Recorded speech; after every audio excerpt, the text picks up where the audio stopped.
Exams के करीब students अक्सर अपनी परफॉर्मेंस को इवैल्यूएट करने के लिए अपने खुद के ड्राफ्टेड आंसर्स को एग्जामिनर आंसर्स और किट के आंसर से कंपेयर करते हैं। और ये अक्सर फिर स्टूडेंट्स को डीमोटिवेट करता है कि सर हमारे आंसर्स एग्जामिनर आंसर्स और किट के आंसर जैसे क्यों नहीं हैं। देखिए, इधर आपको ये चीज़ समझने की ज़रूरत है कि जो एग्जामिनर आंसर्स हैं वो आप गाइडेंस के लिए तो यूज़ कर सकते हैं, लेकिन अगर आप उन्हें बेंचमार्क बना लेंगे कि आप भी वैसा ही आंसर लिखो, तो ऐसा करना पॉसिबल नहीं है। एक तो आप इतने डिटेल्ड आंसर्स एग्ज़ाम के गिवन टाइम में कंप्लीट ही नहीं कर सकते। प्लस आपने ये चीज़ समझनी है कि वो जो आंसर्स लिखे गए हैं वो एक टाइम सिचुएशन में एग्ज़ाम प्रेशर के अंदर ड्राफ्ट नहीं किए गए हैं, बल्कि वो एक एक्सपर्ट ने रिलैक्स होकर सुकून से डेडिकेटेड होकर वो आंसर्स ड्राफ्ट किए हैं। तो आप कभी भी वैसे आंसर्स लिख नहीं सकते। नंबर टू इम्पॉर्टेंट चीज़ ये है कि देखिए, वो जो आंसर्स जिन्होंने लिखे हैं वो सब्जेक्ट एक्सपर्ट्स हैं, जबकि आप एक स्टूडेंट हैं जिन्होंने ये सब्जेक्ट फर्स्ट टाइम पढ़ा है। तो आप कभी भी एक्सपेक्ट ना करें कि आपका आंसर एग्जामिनर आंसर या किट के आंसर जैसा एग्जैक्टली सेम हो जाएगा।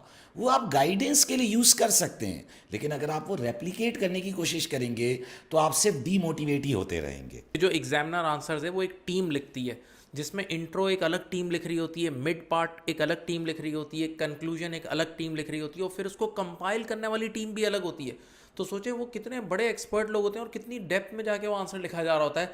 अगर आप उसे अपने आप से कंपेयर करेंगे तो हमेशा डीमोटिवेट हो जाएंगे। यहाँ पर एक और बात है कि आपने भाई 2 महीने 3 महीने लेक्चर सुने और वो 15-15 20-20 साल एक्सपीरियंस है, तो this comparison is not like with like at all, और इसमें डीमोटिवेट होने की कोई ज़रूरत नहीं है। अच्छा देखिए, इधर मैं आप लोगों को मार्किंग स्कीम के डॉक्यूमेंट की इंपॉर्टेंस हाईलाइट करता हूँ। आप लोग अपने ड्राफ्टेड आंसर को एग्जामिनर आंसर से कंपेयर करने से बहुत बेहतर है कि जो मार्किंग स्कीम एग्जामिनर इशू करता है उससे कंपेयर करें। उसमें एग्जामिनर आपको गाइड करता है कि हर पॉइंट का कितना मार्क था। यानी अगर 15 मार्क्स की रिक्वायरमेंट है तो उसे ब्रेक करता है कि ये 15 मार्क्स मैंने इन 15 पॉइंट्स के ऊपर दिए थे। तो आप ये देखें कि जो आंसर आपने ड्राफ्ट किया है क्या उसमें वो 15 कमेंट्स कवर्ड हैं या नहीं है। फिर एक और बहुत इंपॉर्टेंट चीज़, मार्किंग स्कीम के अंदर हमेशा हेड रूम मार्क्स अवेलेबल होते हैं। अब ये हेड रूम मार्क्स क्या होते हैं कि देखिए, अगर आपकी एक रिक्वायरमेंट 15 मार्क्स की है तो उसमें एग्जामिनर ने 20 मार्क्स अवेलेबल रखे होंगे। वो कुछ मार्क्स एक्स्ट्रा अवेलेबल रखता है कि अगर वो मिस आउट भी हो गए तो भी student maximum marks in that question gain कर सकता है। तो प्लीज़ कोशिश करें कि अपने आंसर को एग्जामिनर आंसर और किट के साथ कंपेयर करने से बहुत बेहतर है कि आप मार्किंग स्कीम को एज अ गाइडलाइन फॉलो करें। हेड रूम का एक और मीनिंग भी कुछ एक्सपर्ट्स बताते हैं। एक तो ये मीनिंग है कि available marks versus maximum marks, और एक और मीनिंग ये है for professional level papers multiple solutions also allowed. इसका मतलब ये है कि कई बार आपने जो एग्जैक्ट करेक्ट आंसर है, लेट अस से फॉर एसबीआर एग्जाम, अगर वो नहीं भी लिखा, कोई और आंसर लिख दिया ना, तो भी आप पास हो सकते हो, और उसके पीछे आपको दलील देनी होती है। बल्कि अक्सर ट्रेनर्स ये डायलॉग बोलते हैं, मैंने खुद अपनी क्लास में डायलॉग बोला है, हमें ट्रेनिंग में ये सिखाया गया है, in S B R paper if you are right you are right, and if you are wrong still you may be right if you have given the logic.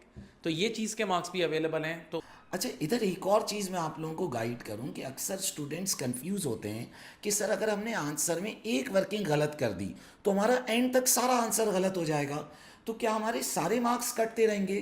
तो देखिए, इधर एक बात याद रखिएगा कि एसीसी के एग्ज़ाम में कैरी फॉरवर्ड मार्क्स डिडक्ट नहीं होते।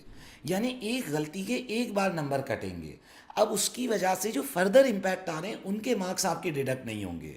जैसे ख़ास तौर पे अगर मैं टैक्स के पेपर्स में बात करूं तो किसी ने अगर टैक्स रिटर्न में पहला नंबर गलत ले लिया तो उसके तो सारे नंबर्स पे टैक्स पेबल तक गलत आ जाएंगे। तो ऐसा नहीं कि बार बार नंबर कटेंगे। अब बच्चे क्या करते हैं, आंसर लिखा उसे किट के आंसर से कंपेयर किया, बोला सर हमारा तो सभी गलत हो गया, अब ज़ीरो आ जाएगा क्या। ऐसा नहीं है।